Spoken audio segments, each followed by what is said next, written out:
Cuando los agentes federales entraron al rancho esa madrugada, nadie en México estaba preparado para lo que iban a encontrar. 143 kilogramos de oro sin declarar. 5 vehículos de lujo con los números de serie alterados. Un sistema de túneles subterráneos con iluminación profesional y ventilación especializada que se extendía por debajo de una de las propiedades más emblemáticas de la cultura popular mexicana. Y en una caja fuerte empotrada detrás del retrato de un hombre que ya había muerto. Documentos que conectaban a uno de los artistas más respetados del país con personas que las autoridades federales llevaban años investigando por crímenes completamente distintos. El nombre del cantante era conocido por todos. El secretario de Seguridad Ciudadana, que supervisó el operativo en persona también. Y la propiedad, que fue cateada esa noche, no era un almacén anónimo en las afueras de una ciudad cualquiera. Era el rancho que durante décadas había funcionado como símbolo viviente de la identidad y la tradición musical de México, el lugar donde descansaban los restos de 2 leyendas que habían construido un legado de más de 70 años. Lo que ocurrió esa madrugada del 9 de diciembre desató una crisis que nadie en la industria, en el gobierno, ni en los millones de familias que habían crecido con esa música se hubiera atrevido a imaginar. Y las preguntas que dejó abiertas siguen sin tener respuesta completa hasta el día de hoy. Para entender cómo llegó todo a ese punto, hay que retroceder varios meses y empezar en un lugar que no tiene nada de glamoroso. Un edificio de oficinas corporativas en una de las colonias más caras de Ciudad de México, donde analistas de la Unidad de Inteligencia Financiera pasaban horas frente a pantallas llenas de números que no cuadraban con ninguna realidad comercial conocida. Las transferencias que habían detectado llegaban desde cuentas en Panamá, en las Islas Caimán, desde fondos radicados en Luxemburgo. Los montos no correspondían con lo que cualquier artista mexicano, ni siquiera los más exitosos del último medio siglo, pudiera generar legítimamente en ese lapso de tiempo. Las alarmas internas comenzaron a sonar con mayor intensidad cuando los analistas identificaron un patrón específico, algo que en apariencia era un detalle menor, pero que en el contexto de una investigación financiera funciona como el primer hilo que, jalado con cuidado, puede deshilachar una tela entera. Varias de esas cuentas offshore habían recibido fondos en distintos momentos de empresas que tenían vínculos directos con un sello discográfico fundado en el año 2000 por alguien que en ese entonces vivía un momento de orgullo personal y profesional. Un artista que había peleado durante años por la independencia creativa, que presumía públicamente de ser dueño completo de los másters de sus 24 álbumes, algo que la gran mayoría de sus colegas en la industria nunca había logrado. La posibilidad de que ese mismo artista estuviera siendo investigado era tan difícil de procesar para los propios analistas que varios de ellos pidieron revisiones independientes de su trabajo antes de elevar el reporte a sus superiores.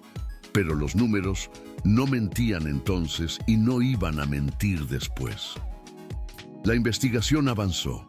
Durante los meses que siguieron, los agentes federales revisaron con paciencia y metodología cada contrato, cada factura, cada declaración fiscal de ambos sellos discográficos involucrados, incluida la Boutique Label, que había sido cofundada para manejar las carreras de los hijos. Lo que encontraron no era el resultado de descuidos contables ni de errores involuntarios de algún asistente administrativo mal capacitado. Era un laberinto diseñado con propósito, un sistema de transacciones que desafiaban cualquier lógica comercial honesta. Pagos a empresas que, cuando las autoridades intentaron localizarlas, resultaron ser ficciones jurídicas que habían dejado de existir poco después de recibir los fondos. Regalías reportadas por cantidades que ningún perito independiente podía justificar con datos de mercado reales. Contratos de comercialización con firmas que, según todos los registros disponibles, nunca habían vendido ni un solo producto. Pero el punto donde la investigación dio un salto cualitativo fue cuando los investigadores pusieron lado a lado los ingresos reportados de las giras más importantes de los últimos años, con los registros de venta de boletos en cada recinto, ciudad por ciudad, y descubrieron que en algunos casos la diferencia entre lo que se reportaba y lo que se vendía alcanzaba hasta el 40%. 40% de las ganancias de shows que llenaban recintos de 15 a 20,000 personas no aparecía en ningún lugar del sistema formal. La pregunta no era técnica ni contable. La pregunta era profundamente humana. ¿Por qué alguien que ya era rico, que ya había llegado más lejos que sus propios padres legendarios, que tenía una carrera sólida y respetada en 2 países, necesitaba esconder esa magnitud de dinero? La respuesta llegó desde una dirección que nadie hubiera anticipado. Un exempleado de una empresa de transporte de valores con sede en Guadalajara contactó de forma anónima a la Fiscalía General de la República. No lo hizo por impulso, no lo hizo por dinero. Lo hizo porque desde el principio había tenido la sensación de que algo estaba muy mal y había tenido la precaución de documentarlo todo en sus propios registros personales, como una especie de póliza de seguro contra el día en que eso que sentía que era incorrecto finalmente saliera a la luz. Su testimonio era preciso, fechado, detallado y en varios puntos verificable de forma independiente. Durante 5 años había participado en el traslado de paquetes que salían desde una propiedad en Zacatecas hacia distintas ciudades de México y Estados Unidos. Los paquetes iban etiquetados como instrumentos musicales o vestuario para presentaciones artísticas. El problema era que el peso no coincidía con el contenido declarado. Un violín no pesa 15 kilogramos. Un traje de charro no necesita una caja reforzada con cerraduras de nivel militar. El exempleado proporcionó rutas, nombres de contacto, fechas específicas, y lo que nadie sabía todavía en ese momento era que esos traslados eran solo una parte visible de una operación mucho más grande, una que involucraba a personas que el artista consideraba miembros de su círculo más íntimo y de su confianza más absoluta. Mientras todo eso se construía en silencio detrás de las cámaras de la investigación, la vida pública del artista seguía su curso con una normalidad que en retrospectiva resulta casi surreal. En julio de 2024, el mundo del espectáculo mexicano celebró con entusiasmo genuino la boda de su hija menor con uno de los cantantes más populares del momento. Las fotografías mostraban a un padre orgulloso, sonriente, bendiciendo la unión con mensajes en redes sociales sobre el amor y los valores que sus propios padres le habían transmitido. Era la imagen perfecta de la continuidad dinástica, de una familia que había sabido reinventarse sin perder sus raíces. Y sin embargo, exactamente 2 semanas antes de esa boda, un juez federal ya había autorizado la intervención de las comunicaciones telefónicas de 3 personas del círculo cercano. Las conversaciones que los agentes captaron durante esos días fueron suficientes para que ese mismo juez autorizara algo que muy pocas veces se hace en México, cuando el sujeto de la investigación tiene el peso cultural y simbólico que tenía este hombre. La posibilidad de catear la propiedad sagrada de la dinastía, el rancho donde Antonio Aguilar y Flor Silvestre habían construido su hogar, donde reposaban sus restos, donde 3 generaciones habían creado la historia más duradera de la música regional mexicana. En septiembre de 2024, 3 meses antes de que todo estallara públicamente, hubo una reunión en las oficinas de la Secretaría de Seguridad Ciudadana que cambió el curso de los eventos. Omar García Harfuch, el secretario de Seguridad Ciudadana, escuchó el reporte completo de los investigadores y tomó una decisión que generó debate dentro de su propio equipo. Él mismo supervisaría el operativo cuando llegara el momento de ejecutarlo. Quienes lo conocen dicen que no era una decisión motivada por el protagonismo ni por la búsqueda de visibilidad política, era una decisión de responsabilidad personal. Harfuch entendía perfectamente las dimensiones culturales y políticas de lo que estaban a punto de hacer.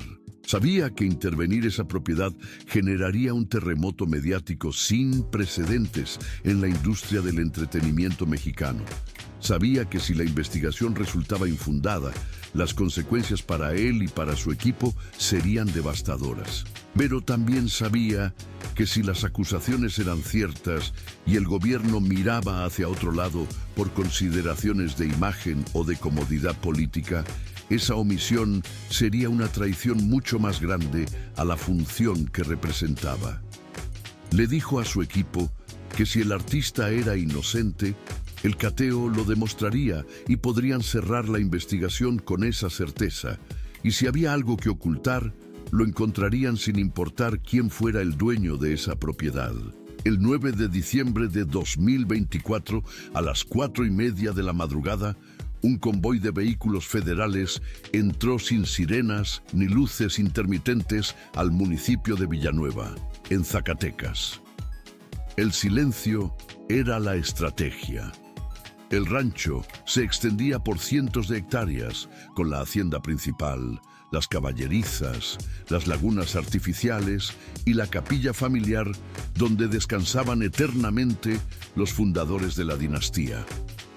Los agentes llevaron una orden judicial firmada por un juez federal de máxima seguridad. Todo en regla, todo documentado. El artista no estaba en la propiedad esa noche. Se encontraba en Ciudad de México supervisando los detalles de producción de un nuevo álbum. Su esposa estaba sola en el rancho junto a 3 empleados de confianza. Cuando los agentes tocaron a la puerta principal a las 5 de la mañana, la reacción de ella fue la que cualquiera esperaría de alguien que genuinamente no comprende lo que está ocurriendo. Repitió que tenía que haber un error, que su esposo era un hombre honorable, que su familia era honorable.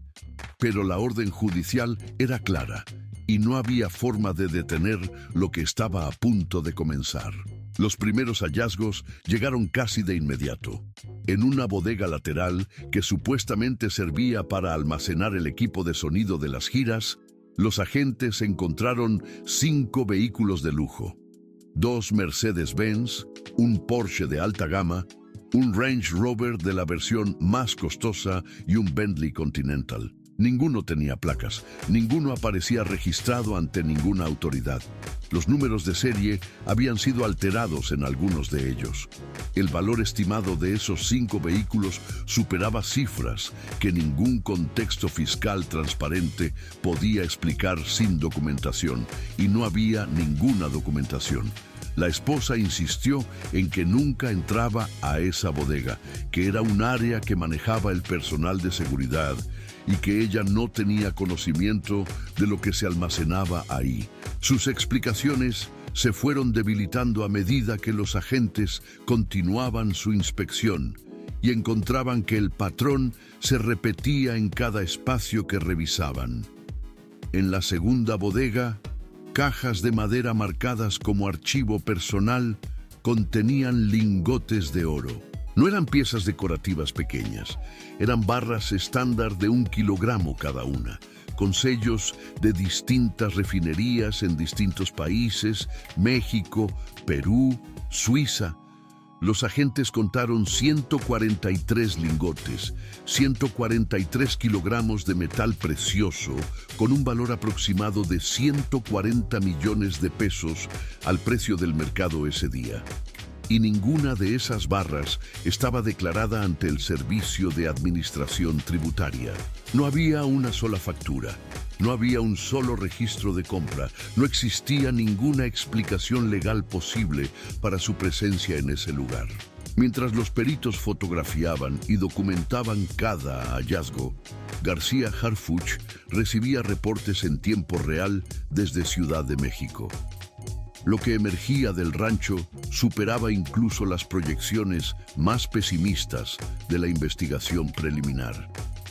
Pero fue en la tarde cuando los agentes decidieron comparar los planos arquitectónicos originales de la hacienda con la estructura actual, que todo dio un giro que nadie en el equipo había anticipado completamente. Había espacios que no coincidían. Paredes que según los planos originales deberían medir 4 metros, pero en la realidad medían 6. Sótanos que en los planos oficiales sencillamente no existían. Un agente especializado en construcción, con experiencia previa en casos relacionados con el crimen organizado, sugirió utilizar un radar de penetración terrestre. Lo que encontraron los dejó en un silencio que ninguno de ellos recordaba haber experimentado antes en ningún operativo anterior. Un sistema completo de túneles subterráneos que conectaba la hacienda principal con 3 edificios satélite distribuidos en distintos puntos del rancho. Pero no eran túneles improvisados, excavados apresuradamente por necesidad. Eran túneles con refuerzo de concreto armado, con sistemas de ventilación correctamente instalados, con iluminación de LED a lo largo de todo el recorrido. Era ingeniería profesional del tipo que requiere planos detallados, contratistas especializados, materiales comprados a gran escala y meses de trabajo coordinado. El tipo de construcción que cuesta decenas de millones de pesos y que solo tiene un propósito posible desde el punto de vista de cualquier investigador que haya visto algo similar antes: mover cosas de un lugar a otro sin que nadie del exterior pueda verlo. Cuando el artista recibió la llamada de su esposa informándole lo que estaba ocurriendo, se encontraba en medio de una sesión en el estudio de grabación. Las personas que trabajaban con él esa noche recordarían después que nunca lo habían visto así, con esa clase particular de descompostura que no es tristeza ni es enojo, sino algo más difícil de nombrar, algo parecido al terror de ver todo lo que uno ha construido comenzar a derrumbarse en tiempo real.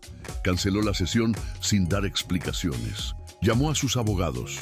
3 de los penalistas más reconocidos del país se reunieron con él esa misma noche en su casa para diseñar una estrategia legal que en esencia giraba alrededor de un argumento central. Él no sabía nada de lo que había en esas bodegas, no sabía nada de los túneles, y si alguien había utilizado su propiedad para actividades ilícitas, lo había hecho sin su conocimiento ni su consentimiento. Era la defensa clásica del empresario exitoso traicionado por personas en quienes confió. El problema con esa narrativa era que los túneles no se construyen en 6 meses. Los túneles no se construyen sin que el dueño de la propiedad se entere de que hay camiones de concreto trabajando debajo de su casa durante años. Y 143 kilogramos de oro no aparecen en una bodega sin que alguien los haya puesto ahí con un propósito muy preciso. A medida que avanzaba la noche del 9 de diciembre, más hallazgos salían a la luz. En la oficina personal dentro de la hacienda, los agentes encontraron una caja fuerte empotrada detrás de un retrato del padre del artista. La esposa se negó a proporcionar la combinación, argumentando que solo su marido la conocía. Fue necesario traer a un técnico especializado para abrirla. Lo que contenía redefinió el alcance de toda la investigación. Había contratos privados con empresas offshore que no aparecían en ningún registro legal de ninguno de los 2 sellos discográficos de la familia. Había extractos bancarios de cuentas en Panamá a nombre de fundaciones que supuestamente realizaban obras de caridad, pero que nunca habían reportado una sola actividad filantrópica verificable. Había correspondencia con intermediarios financieros que utilizaban un lenguaje deliberadamente codificado, referencias a mercancía especial, a entregas discretas, a acuerdos que funcionaban mejor sin papel. Y había algo más, lo que los investigadores describirían internamente como el hallazgo más perturbador de toda la noche. Fotografías que ubicaban al artista en reuniones con personas que las autoridades federales tenían identificadas en investigaciones completamente separadas. Investigaciones que no tenían nada que ver con música, ni con impuestos, ni con sellos discográficos. Investigaciones relacionadas con el crimen organizado y el tráfico de drogas. El escándalo explotó en redes sociales al amanecer del 10 de diciembre. Había sido imposible mantener el operativo completamente en secreto, dado el número de agentes que participaron y la visibilidad que tiene cualquier movimiento de vehículos federales en un municipio pequeño. Los vecinos de Villanueva comenzaron a subir videos y fotos a sus cuentas. Los rumores se propagaron con la velocidad que solo tienen las noticias, que la gente no puede creer, pero al mismo tiempo no puede dejar de compartir. Para las 8 de la mañana, el nombre del artista era tendencia nacional. Los medios de comunicación se lanzaron sobre la historia con una intensidad que no se veía desde los escándalos más grandes de artistas caídos en desgracia de los últimos 20 años. Pero este era diferente en una dimensión fundamental.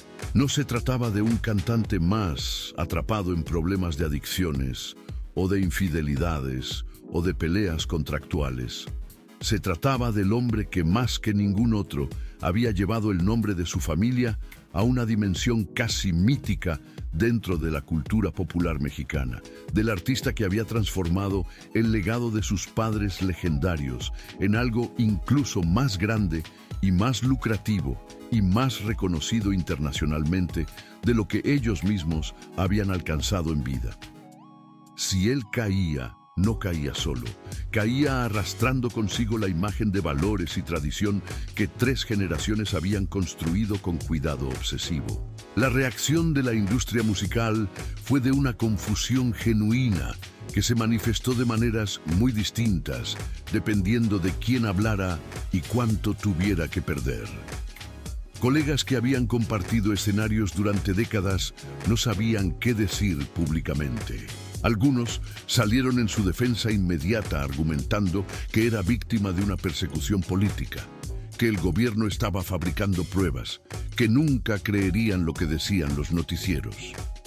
Otros guardaron un silencio estratégico que en el mundo del espectáculo comunica tanto o más que las palabras. El yerno del artista, casado con su hija menor apenas 5 meses antes, en lo que había sido presentado como la unión perfecta de 2 grandes familias de la música regional, se encontraba en una posición que ningún asesor de carrera hubiera podido anticipar ni preparar.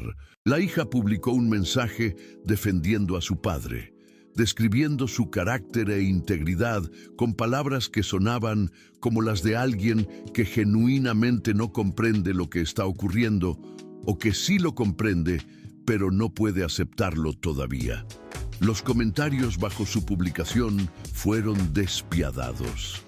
Miles de personas cuestionaron si ella realmente desconocía la situación o si toda la familia había estado involucrada en una maquinaria que funcionaba en las sombras, mientras en público todos sonreían para las cámaras.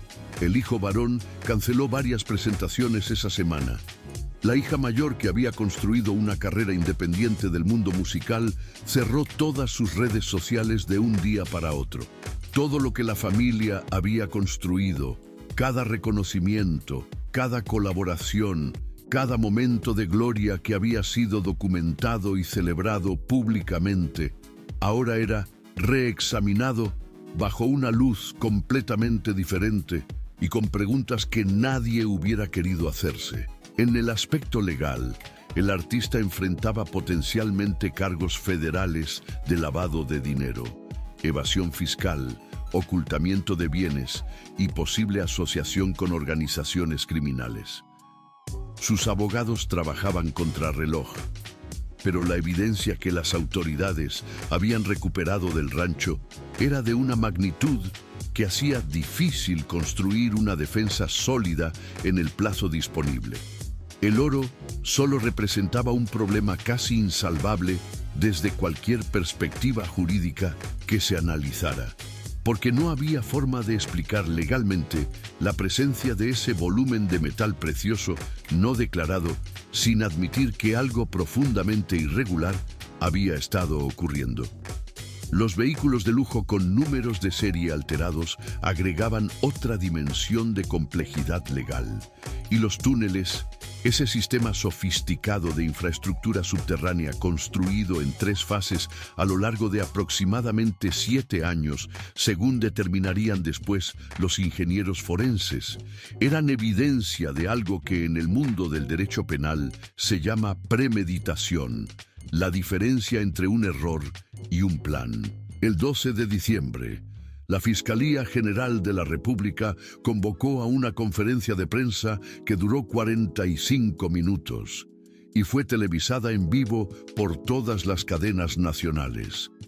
El fiscal general apareció acompañado del secretario de Seguridad Ciudadana y de representantes de la Unidad de Inteligencia Financiera. Presentaron fotografías del operativo, videos del interior de los túneles, imágenes de los lingotes de oro apilados en las cajas de madera.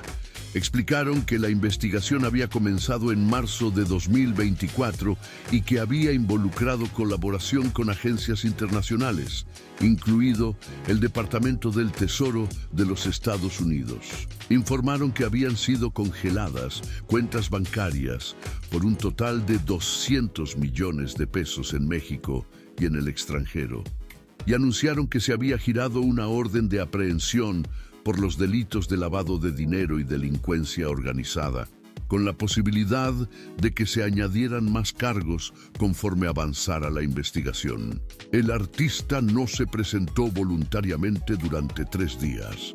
Sus abogados insistían en que estaba dispuesto a cooperar, pero que necesitaba tiempo para preparar su defensa adecuadamente.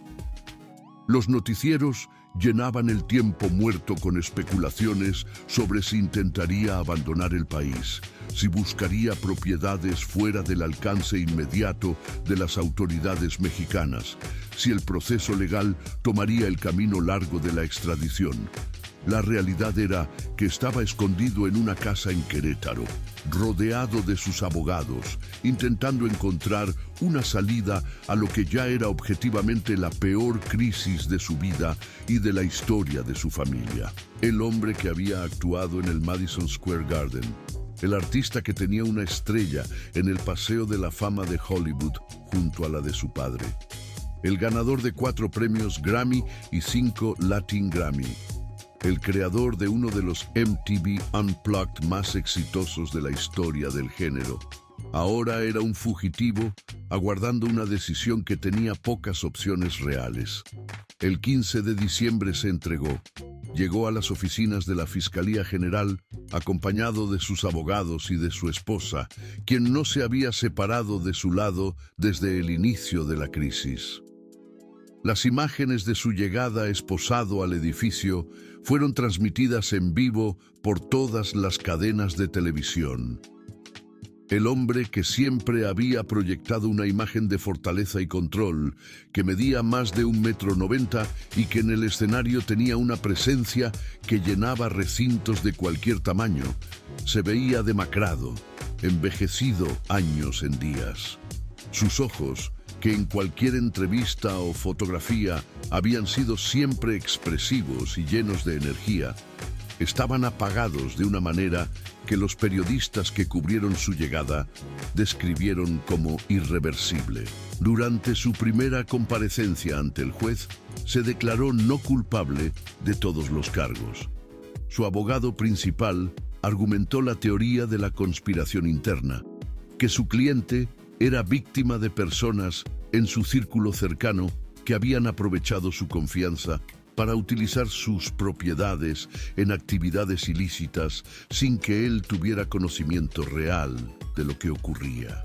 La defensa tuvo una vida relativamente corta, porque en los días que siguieron salió a la luz el testimonio de alguien que los abogados no habían calculado completamente dentro de su ecuación: su hijo mayor de una relación anterior, el mismo con quien, según había revelado públicamente en un podcast, no había hablado en aproximadamente 2 años. Ese hijo, que había tenido sus propios problemas legales en 2017, cuando fue arrestado por intentar contrabandear personas a través de la frontera, decidió cooperar con la fiscalía. Su testimonio era explosivo y personal al mismo tiempo. Afirmaba que su padre le había ofrecido dinero en efectivo en varias ocasiones durante años en que él trabajaba en construcción y atravesaba dificultades económicas, dinero que llegaba en fajos sin ningún tipo de documentación. También declaró que en 2 ocasiones su padre le pidió que transportara paquetes desde Zacatecas hasta San Diego, ofertas que rechazó porque tenía la sospecha de que algo estaba mal. El testimonio pintaba la imagen de un padre dispuesto a involucrar a sus propios hijos en esquemas que él mismo sabía que eran irregulares, lo cual era el extremo opuesto de la imagen pública que había cultivado durante décadas. La situación de la esposa también se complicó rápidamente. Inicialmente, las autoridades la trataron como testigo, pero la investigación reveló que había firmado documentos relacionados con varias de las empresas offshore encontradas en los contratos de la Caja Fuerte. Su defensa era que firmaba todo lo que su esposo le pedía, sin revisar realmente el contenido, que confiaba ciegamente en él y en sus asesores financieros. Pero los fiscales señalaron que era copropietaria del sello boutique de la familia, que había estado activamente involucrada en la gestión de las carreras de sus hijos y que era difícil sostener la imagen de una empresaria experimentada que firmaba contratos millonarios sin entender de qué trataban. El 20 de diciembre fue formalmente acusada como cómplice.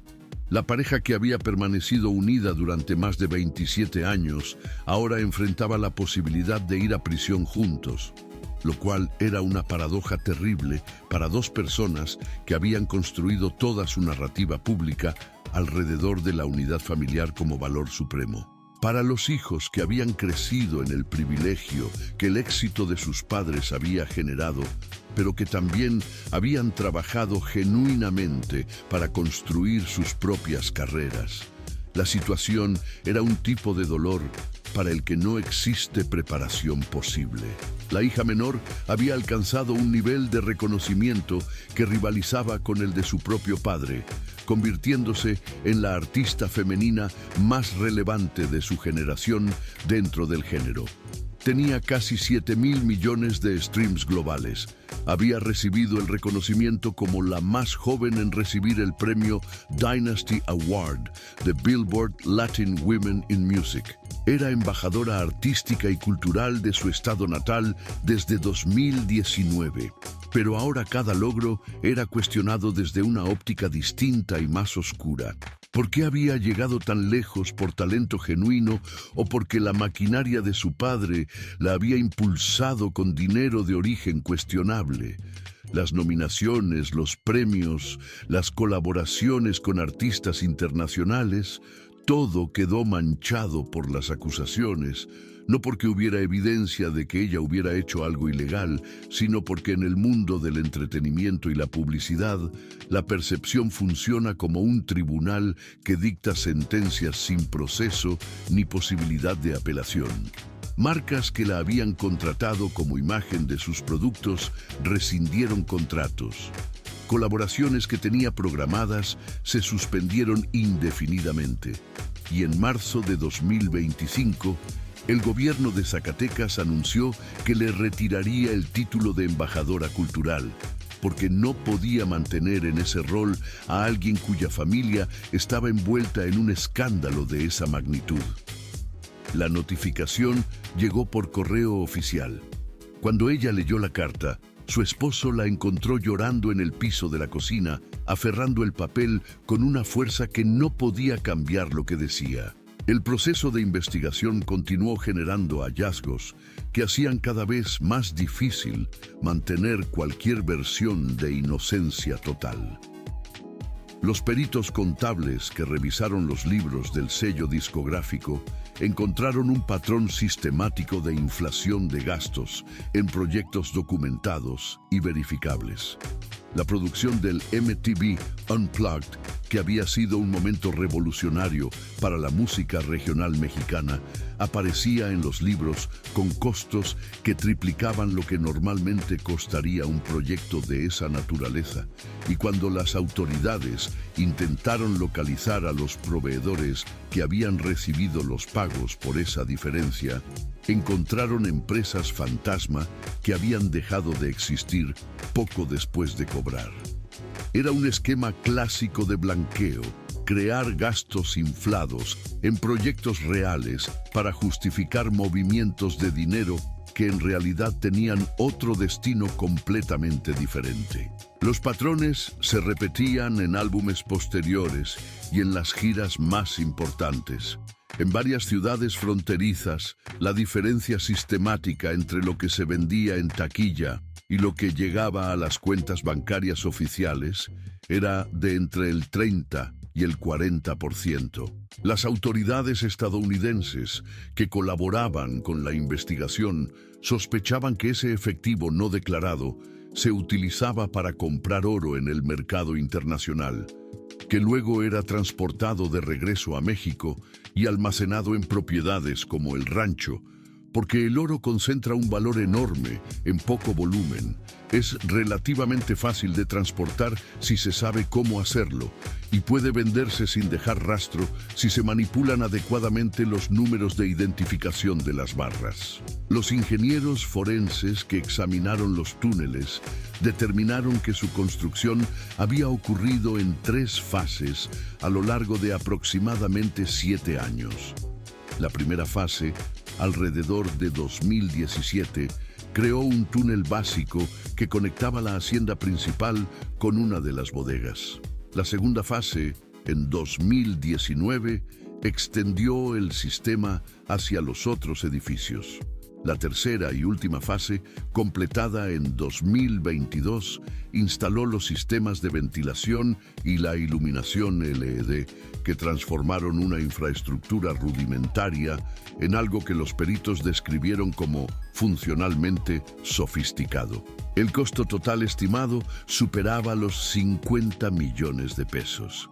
No había ningún gasto de esa magnitud en los registros fiscales de la propiedad. Los permisos de construcción nunca fueron tramitados ante ninguna autoridad municipal de Villanueva. Varios empleados actuales y anteriores del rancho confirmaron que había secciones del terreno a las que nunca se les permitía acceder. Un jardinero recordó que en 2019 hubo un periodo de aproximadamente 6 meses en que una sección completa del terreno estuvo cerrada con la justificación de reparaciones en el sistema de riego, pero los vehículos que entraban y salían de esa área no eran camiones de plomería, eran mezcladores de concreto y transportes de materiales de construcción pesada. Un empleado de mantenimiento que trabajó en la propiedad entre 2018 y 2021 testificó que en 2 ocasiones vio al dueño personalmente supervisando descargas de cajas especiales que llegaban por la noche y eran llevadas directamente a la bodega principal, la misma donde después se encontraría el oro. Cuando se le preguntó qué contenían esas cajas, respondió que nunca lo supo con certeza, pero que el peso y la forma le habían hecho sospechar desde el primer momento que no era equipo musical. La conexión con el crimen organizado era quizás el aspecto más peligroso de toda la investigación, porque era el que transformaba un escándalo fiscal en algo de consecuencias potencialmente mucho más graves. Las fotografías encontradas en la caja fuerte mostraban reuniones que habían ocurrido en distintos momentos a lo largo de los últimos 8 años. En una de ellas, fechada en 2017, el artista aparecía en lo que parecía ser un restaurante elegante, compartiendo la mesa con 3 hombres, 2 de los cuales habían sido identificados por agencias estadounidenses como operadores financieros especializados en blanquear ganancias del tráfico de drogas a través de negocios legítimos de entretenimiento. No eran los líderes visibles de ningún cartel, pero sí personas cuya función específica dentro de esas organizaciones era exactamente el tipo de esquema que la investigación estaba describiendo. La defensa argumentó que el artista asistía a cientos de eventos anuales, que conocía a miles de personas y que era imposible verificar los antecedentes de todos con quienes se fotografiaba. Pero los fiscales señaló que esa reunión no era una foto casual de un evento público, era una cena privada en un restaurante cerrado para el público esa noche. Una reunión que requería planificación y coordinación, del tipo que no ocurre por accidente entre desconocidos. En otra fotografía, de 2020, el artista aparecía en el propio rancho mostrando las instalaciones a un grupo de visitantes que incluía a un empresario de Guadalajara que había sido arrestado 2 años después por encabezar una red de lavado de dinero que procesaba miles de millones de pesos anuales para distintos grupos criminales. Los fiscales presentaron registros telefónicos que mostraban comunicación directa entre ellos antes y después de esa visita, intercambiando mensajes sobre oportunidades de inversión conjunta que nunca se materializaron en ningún documento oficial verificable. El 28 de diciembre, a pesar de los esfuerzos de sus abogados por obtener libertad bajo fianza, el artista fue trasladado al reclusorio norte de Ciudad de México. El juez determinó que la gravedad de los delitos y la evidencia de posibles vínculos con el crimen organizado hacían imposible otorgar ese beneficio. Las imágenes de su llegada fueron capturadas por decenas de cámaras desde todas las posiciones disponibles. El hombre que había actuado frente a decenas de miles de personas en los estadios y recintos más importantes de 2 países, que había construido durante 3 décadas una carrera sobre la grandeza y la intocabilidad de un linaje musical que se sentía eterno, ahora vestía el uniforme beige de los internos del sistema penitenciario mexicano. Dentro del reclusorio fue ubicado en un área de máxima seguridad reservada para casos de alto perfil, donde sus compañeros de sección incluían políticos acusados de corrupción, empresarios señalados por fraude y algunos miembros de organizaciones criminales que cooperaban con las autoridades. No había privilegios por haber vendido más de 13 millones de álbumes a nivel mundial. No había trato especial por las estrellas en los paseos de la fama de 2 países. Dormía en una celda de 3 por 4 metros. La comida era institucional.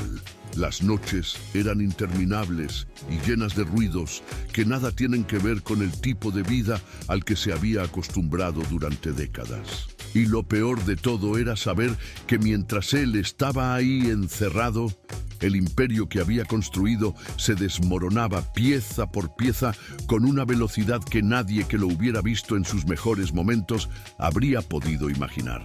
La esposa fue arrestada el 2 de enero de 2025, cuando intentaba abordar un vuelo privado desde el aeropuerto de Toluca hacia Los Ángeles. Las autoridades la habían estado vigilando, esperando precisamente a ver si intentaba salir del país. Su arresto confirmó las sospechas de la Fiscalía de que tenía acceso a información que no había compartido voluntariamente. Durante su comparecencia inicial, se derrumbó emocionalmente, llorando durante casi toda la audiencia. insistiendo en que solo había sido una esposa que confiaba en su marido y que nunca imaginó que el dinero que disfrutaban tuviera un origen ilícito. Pero los fiscales presentaron correos electrónicos donde ella daba instrucciones específicas sobre transferencias de fondos. Presentaron documentos firmados por ella autorizando la apertura de cuentas bancarias en paraísos fiscales. No era posible mantener la imagen de la esposa inocente cuando había esa magnitud de papel comprometiéndola directamente. Fue formalmente acusada como cómplice. Para sus hijos, ver a ambos padres encarcelados al mismo tiempo fue un golpe para el que ningún privilegio ni ningún logro previo había podido prepararlos. La hija menor tuvo que enfrentar una realidad para la que toda su vida había sido una preparación insuficiente. Había crecido en una burbuja de posibilidades donde todo sueño tenía recursos para convertirse en realidad. Esa burbuja había explotado de la manera más brutal posible y de la manera más pública posible frente a los ojos de un país entero que la había admirado y que ahora la observaba con una mezcla de curiosidad y crueldad que no tiene nombre específico, pero que cualquiera que lo haya experimentado reconoce de inmediato. El yerno, casado apenas 5 meses antes, en lo que había sido la boda más comentada del año, se negó a abandonar a su esposa a pesar de las presiones que recibía de todas direcciones. Sus propios familiares le aconsejaban que considerara separarse antes de que el escándalo arrastrara su carrera al abismo. Los fans le exigían una posición pública clara respecto a su suegro. Las marcas con las que trabajaba observaban cada movimiento suyo con una atención que tenía consecuencias financieras directas. Pero él se mantuvo. Canceló entrevistas y apariciones públicas para proteger a su esposa del nivel de exposición que enfrentaban. Perdió oportunidades comerciales y contratos sin vacilar en su decisión. Y en una rara entrevista en el otoño de 2025, dijo que cuando se casó, sabía que venía con una familia complicada, pero que se había casado con ella y no con su apellido, y que iba a estar a su lado sin importar qué. Para muchas personas que habían apostado a que la relación no sobreviviría el escándalo, esa declaración fue la sorpresa más inesperada de toda la historia. El 15 de enero, la Fiscalía General anunció que había ampliado la investigación para incluir a otros artistas del género que habían tenido relaciones comerciales con el artista investigado. No dieron nombres, pero la notificación causó un pánico generalizado en la industria. La posibilidad de que el esquema operara en varios estados y que involucrara no solo a músicos, sino también a promotores de eventos, dueños de sellos y managers de artistas, transformó el caso de un escándalo personal en una amenaza sistémica para la credibilidad de un género entero que había crecido exponencialmente en términos de audiencia y de dinero en los últimos años. La comunidad artística se dividió de maneras que en algunos casos revelaron lealtades genuinas y en otros revelaron cálculos fríos de interés personal. Algunos organizaron campañas públicas de apoyo. Otros borraron fotografías en las que aparecían junto al artista.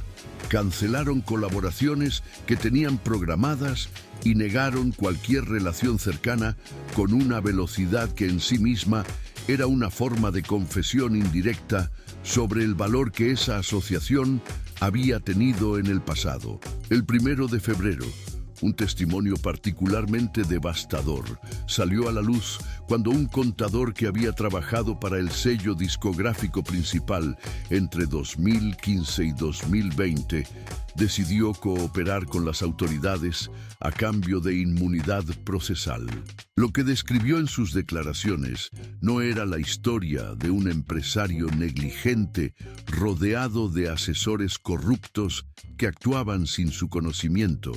Era la historia de alguien que revisaba detalladamente las cifras de manera personal que preguntaba específicamente cómo ocultar mejor ciertos ingresos, cómo justificar gastos inflados ante las autoridades fiscales, cómo mover dinero a través de las empresas offshore sin activar banderas rojas en los sistemas de monitoreo internacionales. Describió reuniones donde el artista aparecía con pleno conocimiento de lo que se estaba haciendo y con preguntas que solo pueden hacerse cuando uno sabe exactamente qué se está construyendo. Este testimonio destruía la narrativa de la víctima ignorante de forma definitiva porque demostraba conocimiento directo, participación activa y planificación deliberada a lo largo de un período sostenido de tiempo.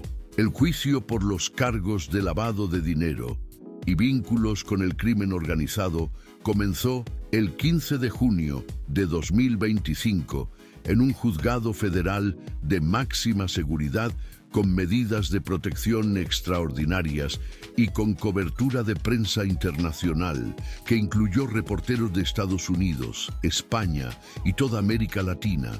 La Fiscalía presentó su caso con una precisión que semana tras semana fue reduciendo el margen de maniobra de la defensa. Mostraron las fotografías con los operadores financieros del cartel. Presentaron registros telefónicos de conversaciones donde el artista discutía con personas vinculadas al narcotráfico, lo que llamaban inversiones especiales. Llevaron al contador, que testificó sobre los 2 juegos de contabilidad. Llamaron al exempleado de transporte de valores, que describió los paquetes que nunca pesaban lo que decían sus etiquetas. La defensa se centró en sembrar dudas razonables sobre cada punto específico. Argumentó que las fotografías comprometedoras podían explicarse como encuentros casuales o reuniones de negocios mal aconsejadas.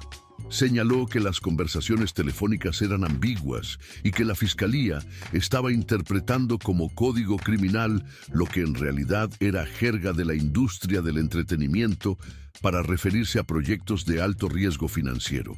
Atacó la credibilidad del contador cooperador, sugiriendo que había inventado o exagerado su testimonio para obtener la inmunidad que necesitaba. Y construyó la versión alternativa de un artista que había cometido errores fiscales serios, pero que no era un criminal asociado con el narcotráfico, que era una víctima de su propio éxito y de las personas que habían abusado de su nombre y sus propiedades para fines criminales propios. El testimonio del artista en su propia defensa fue uno de los momentos más dramáticos y más vistos del proceso. Durante 3 días enfrentó el interrogatorio de la Fiscalía con una compostura que alternaba entre la admisión de errores y la negación rotunda. Admitió que había sido negligente en la supervisión de sus finanzas, que había confiado demasiado en asesores que resultaron ser corruptos, que los errores fiscales eran reales y que estaba dispuesto a pagar por ellos. Pero negó con cada recurso emocional disponible cualquier conocimiento de vínculos con el narcotráfico. Cuando le mostraron la fotografía de la cena con los operadores del cartel, explicó que esa reunión había sido organizada por su entonces gerente de negocios, quien le dijo que eran inversionistas interesados en el mundo del entretenimiento. Dijo con la voz rota que cuando uno lleva 30 años en ese negocio, conoce a miles de personas y no puede investigar los antecedentes criminales de todos, que confías en las personas que trabajan para ti, para que te protejan de esas situaciones, y que él confió en las personas equivocadas. Habló de su padre, habló de cómo había aprendido que el respeto por la ley y por las tradiciones mexicanas no era una posición política, sino una forma de vida. Habló de sus hijos y de cómo todo lo que había hecho había sido para asegurar su futuro y el futuro de un linaje que llevaba más de 70 años construyendo algo que se suponía que iba a durar para siempre.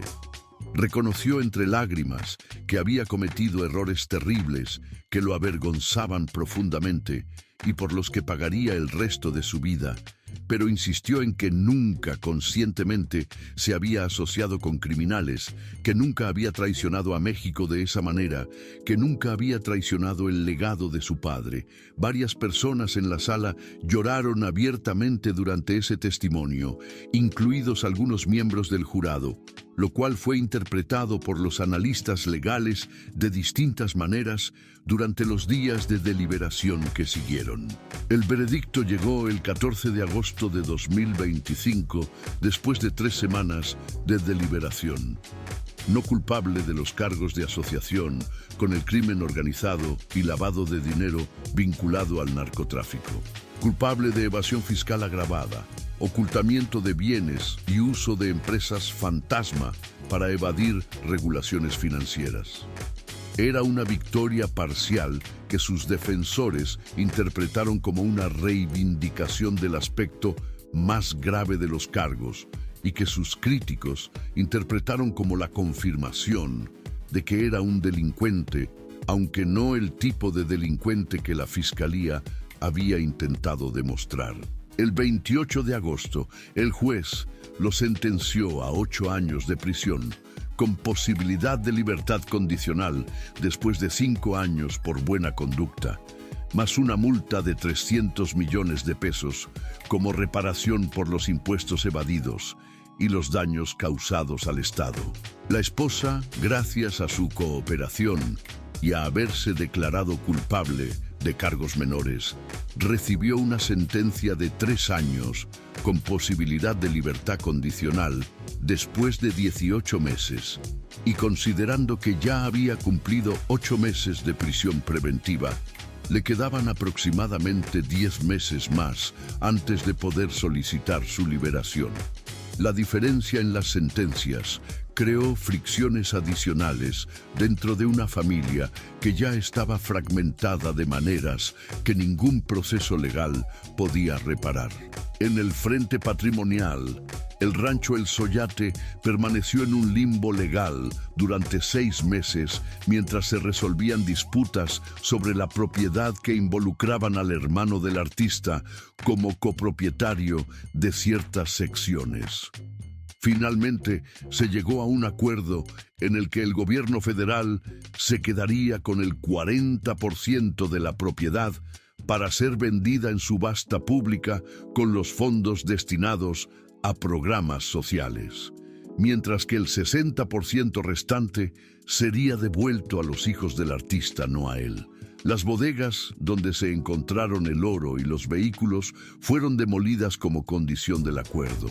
Los túneles fueron sellados con concreto. La única área que quedó completamente intacta y bajo control familiar exclusivo fue la capilla donde reposaban los restos de los fundadores de la dinastía, los únicos que ya no podían ser afectados por ningún escándalo ni ninguna sentencia judicial. Era una solución imperfecta, pero era mejor que perder todo completamente.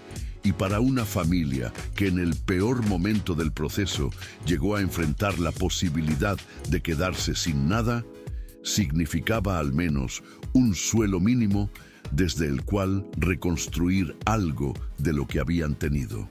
Las ramificaciones del caso se extendieron mucho más allá de México.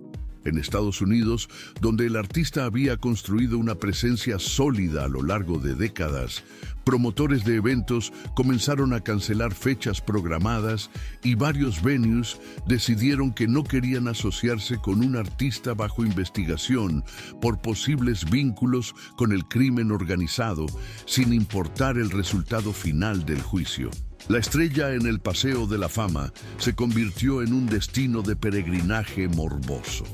La Hollywood Chamber of Commerce tuvo que emitir un comunicado aclarando que sus políticas no contemplaban la remoción de estrellas por razones legales, porque la presión pública para eliminarla era real y constante.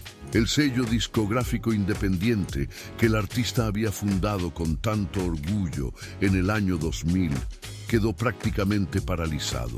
Los artistas que tenían contratos comenzaron a contratar abogados para revisar cláusulas de rescisión. Los distribuidores suspendieron acuerdos comerciales El sello Boutique Familiar, cofundado para gestionar las carreras de los hijos, se convirtió en un cadáver corporativo con las cuentas congeladas y ambos fundadores en prisión. Los premios y reconocimientos acumulados durante décadas se convirtieron en otro frente de controversia. Las academias de la grabación de ambos países explicaron que no tenían mecanismos para revocar premios ya otorgados, basándose en conductas fuera del ámbito artístico, pero organizaciones más pequeñas no tuvieron el mismo criterio y varios reconocimientos locales y estatales fueron formalmente retirados. Para septiembre de 2025, cuando el polvo comenzó lentamente a asentarse, la dinastía era irrecuperablemente distinta a lo que había sido. El hijo varón había vuelto a presentarse en público, pero en recintos considerablemente más pequeños. Había perdido la mayoría de sus contratos de patrocinio, pero mantenía una base de seguidores leales que lo apoyaban no por el apellido, sino por el trabajo en sí mismo.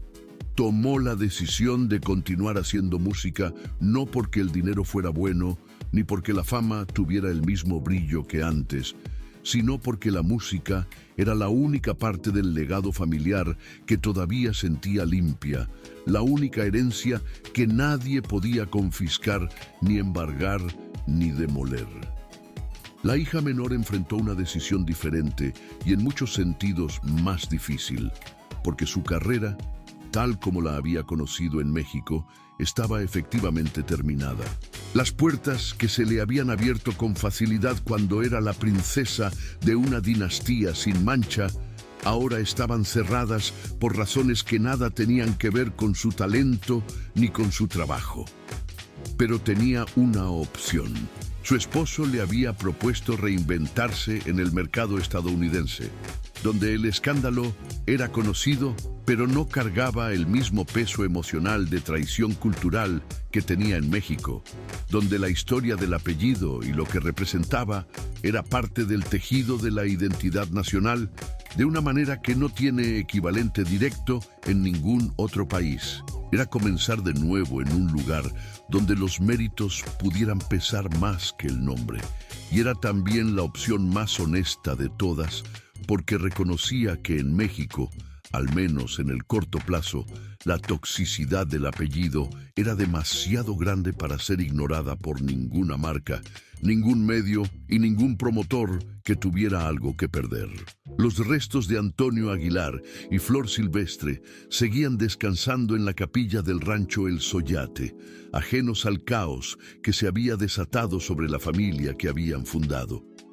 Habían construido durante 70 años algo que se sentía indestructible, un legado de música y valores y orgullo cultural que había sobrevivido a los cambios de moda, a las transformaciones tecnológicas de la industria, a los desafíos generacionales que hacen que la mayoría de las dinastías artísticas no sobrevivan más allá de la primera generación.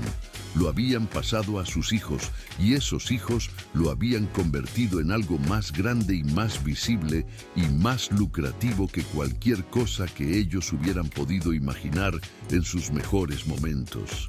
Y ahora ese hijo estaba en una celda del reclusorio norte, con mucho tiempo para pensar en las decisiones que lo habían llevado hasta ahí, en los momentos donde pudo haber dicho que no y no lo hizo, en si el orgullo lo había cegado, en si el deseo de superar el legado de su padre lo había empujado a tomar riesgos que nunca debió tomar, en si sus hijos podrían alguna vez perdonarlo por lo que les había costado su caída a ellos, que no habían elegido nacer con ese apellido, sino que simplemente lo habían recibido como la herencia más grande y también, al final, como la más cara.